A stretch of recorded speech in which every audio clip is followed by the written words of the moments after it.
Dans une salle de réunion feutrée, le manager, Paul Dubois, sentit son cœur s'accélérer lorsque le millionnaire, M. Zanwei, entra, son regard perçant balayant la pièce, et une domestique discrète suivit, murmurant en chinois parfait des mots qui firent vaciller l'assurance de tous. Paul Dubois était un homme de 42 ans, directeur régional d'une chaîne hôtelière de luxe à Paris.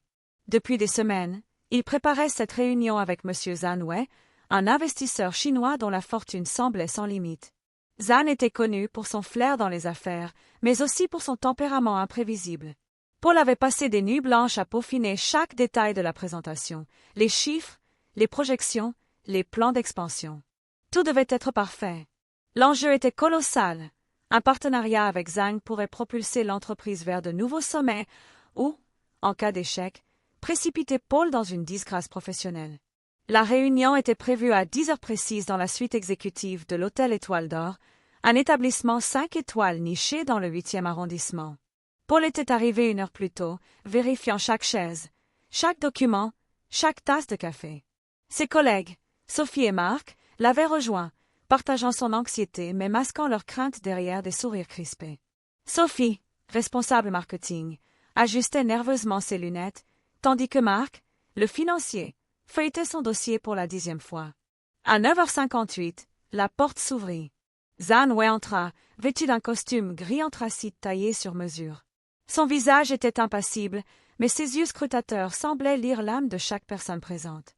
Derrière lui, une femme d'une trentaine d'années, en uniforme sobre de domestique, suivait à pas mesurés.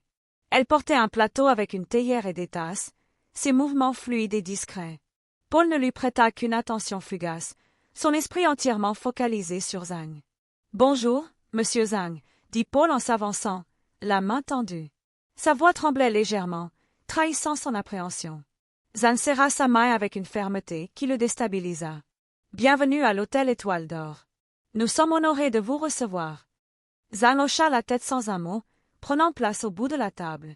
La domestique posa le plateau et se retira dans un coin de la pièce, presque invisible. Paul commença sa présentation, projetant des graphiques sur l'écran. Il parla des performances financières de l'hôtel, de la fidélité de la clientèle, des projets d'extension en Asie. Chaque mot était pesé, chaque phrase répétée des dizaines de fois dans sa tête. Pourtant, sous le regard de Zhang, il sentait sa confiance s'effriter. À mi-parcours, Zhang leva une main, interrompant Paul au milieu d'une phrase. « Vos chiffres sont impressionnants, monsieur Dubois, dit-il en français, avec un léger accent. Mais je ne suis pas ici pour des promesses sur papier. Je veux comprendre l'âme de votre entreprise. Qu'est-ce qui la rend unique? » Paul sentit une goutte de sueur perler sur son front. Il avait anticipé des questions sur les marges bénéficiaires, les coûts opérationnels, mais pas une question aussi abstraite. Il bredouilla une réponse sur la qualité du service, l'élégance française, mais ces mots sonnaient creux, même à ses propres oreilles. Sophie tenta de l'appuyer, évoquant des campagnes marketing récentes, mais Zhang balaya ses propos d'un geste. « Vous parlez comme des manuels, » dit Zhang, sa voix calme et tranchante. « Je veux des réponses authentiques. Pourquoi devrais-je investir dans votre hôtel? » Un silence lourd s'installa. Paul sentit la panique monter. Ses mains tremblaient légèrement alors qu'il cherchait une réponse. Marc, d'ordinaire si posé, fixait ses notes comme si elles pouvaient lui souffler une solution. Sophie ajustait ses lunettes pour la 3e fois en 1 minute. La salle semblait rétrécir, l'air devenir plus épais. C'est alors que la domestique, restée silencieuse jusqu'à présent, s'avança. Tous les regards se tournèrent vers elle, surpris.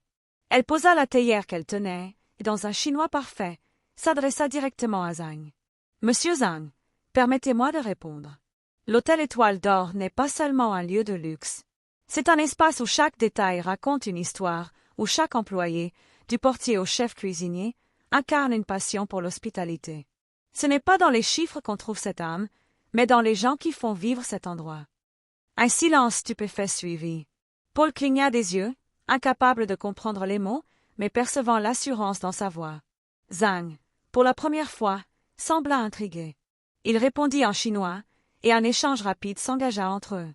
Paul, Sophie et Marc échangèrent des regards perplexes, totalement exclus de la conversation. Après quelques minutes, Zhang se tourna vers Paul. « Cette femme, dit-il en français, connaît votre hôtel mieux que vous. Pourquoi n'est-elle pas à cette table? » Paul sentit son visage s'empourprer. Elle est membre du personnel, balbutia-t-il. Une employée de ménage, je crois. Zan haussa un sourcil. Une employée de ménage qui parle un mandarin impeccable et qui comprend l'essence de votre entreprise mieux que son manager. Intéressant. Elle, un domestique, qui s'était présenté comme Lin Mei, resta calme, son expression neutre mais ses yeux brillants d'une intelligence discrète. Zhang se leva, mettant fin à la réunion. Je vais réfléchir à votre proposition, monsieur Dubois. Mais je veux que madame Lin soit présente à notre prochaine rencontre. Elle semble avoir beaucoup à offrir. Il quitta la pièce, laissant Paul figé, partagé entre l'humiliation et l'admiration. Lin Mei ramassa le plateau et s'éclipsa sans un mot de plus. Sophie et Marc, encore sous le choc, ne savaient que dire. Paul, lui, fixait la porte par laquelle Zan était sortie, son esprit tourbillonnant de questions. Qui était cette femme?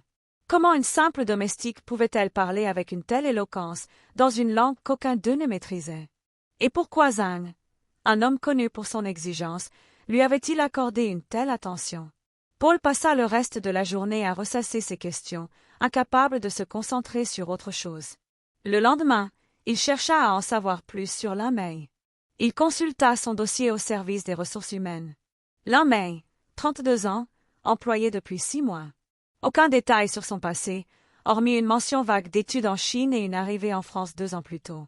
Son CV était étrangement succinct, mais son travail était irréprochable. Les collègues la décrivaient comme discrète, efficace, mais personne ne semblait la connaître vraiment. Paul décida de la rencontrer. Il la trouva dans une des suites, en train de plier des serviettes avec une précision presque artistique. « Madame Lin, commença-t-il, mal à l'aise, je voulais vous parler de ce qui s'est passé hier. » Lin leva les yeux, son regard calme et perçant. « Oui, monsieur Dubois, » répondit-elle en français, sans trace d'accent. « Votre intervention. Comment connaissiez-vous si bien l'hôtel? Et pourquoi parlez-vous chinois couramment? » Elle sourit légèrement, un sourire qui semblait cacher plus qu'il ne révélait. « J'ai grandi à Pékin, dans une famille où l'éducation était valorisée. J'ai étudié la gestion hôtelière avant de venir en France. Quant à l'hôtel, je l'observe tous les jours. Les détails, les gens, les petites choses qui font la différence. » Paul frossa les sourcils. « Mais pourquoi travailler comme domestique? Avec vos compétences. » Parfois, coupa-t-elle doucement, les meilleures leçons s'apprennent en bas de l'échelle. On voit ce que les autres ignorent. Il resta sans voix. L'un retourna à ses serviettes, comme si la conversation n'avait jamais eu lieu. Paul quitta la pièce, troublé. Il ne savait pas s'il devait admirer son humilité ou craindre ce qu'elle pourrait encore révéler. Les jours suivants, Paul prépara la prochaine réunion avec Zhang, mais cette fois, il insista pour que Lin soit présente, non pas comme domestique, mais comme membre de l'équipe. Sophie et Marc, bien que réticents, acceptèrent. Lin, quant à elle, ne montra ni surprise ni enthousiasme, seulement une acceptation tranquille. La seconde réunion eut lieu une semaine plus tard. Zhan entra, toujours aussi imposant, mais cette fois, il salua Lin directement, échangeant quelques mots en chinois avant de s'asseoir. Paul, bien que mieux préparé, se sentait toujours en décalage. Lin, assis à la table, écoutait attentivement, intervenant rarement, mais chaque fois avec une précision qui impressionnait Zhang. À un moment, Zhang posa une question piège sur la gestion des ressources humaines, un sujet que Paul redoutait. Avant qu'il ne puisse répondre, Lin prit la parole, toujours en chinois, expliquant comment l'hôtel pourrait optimiser la formation de son personnel pour améliorer l'expérience client.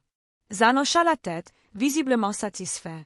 À la fin de la réunion, il se leva et déclara « Monsieur Dubois, votre équipe a du potentiel. Mais c'est Madame Lin qui m'a convaincu. Je signe le contrat, à condition qu'elle soit impliquée dans le projet. » Paul acquiesça, incapable de refuser. Lin, fidèle à elle-même, resta impassible. Pourtant, Paul remarqua un éclat dans ses yeux, comme si elle avait toujours su que ce moment viendrait. Dans les semaines qui suivirent, Lin fut promue à un poste de consultante interne. Elle travaillait désormais aux côtés de Paul, apportant des idées qui transformaient l'hôtel de l'intérieur. Paul, d'abord méfiant, commença à respecter son instinct et son intelligence. Mais une question persistait. Pourquoi une femme aussi brillante avait-elle choisi de rester dans l'ombre si longtemps? Un soir, alors qu'il finalisait un rapport, Paul osa poser la question. Lin réfléchit un moment avant de répondre. En Chine, j'ai vu les entreprises prospérer grâce aux gens qu'on ne remarque pas. Les domestiques, les chauffeurs, les petites mains. Ils savent tout, mais on les ignore. J'ai voulu comprendre cet hôtel de leur point de vue.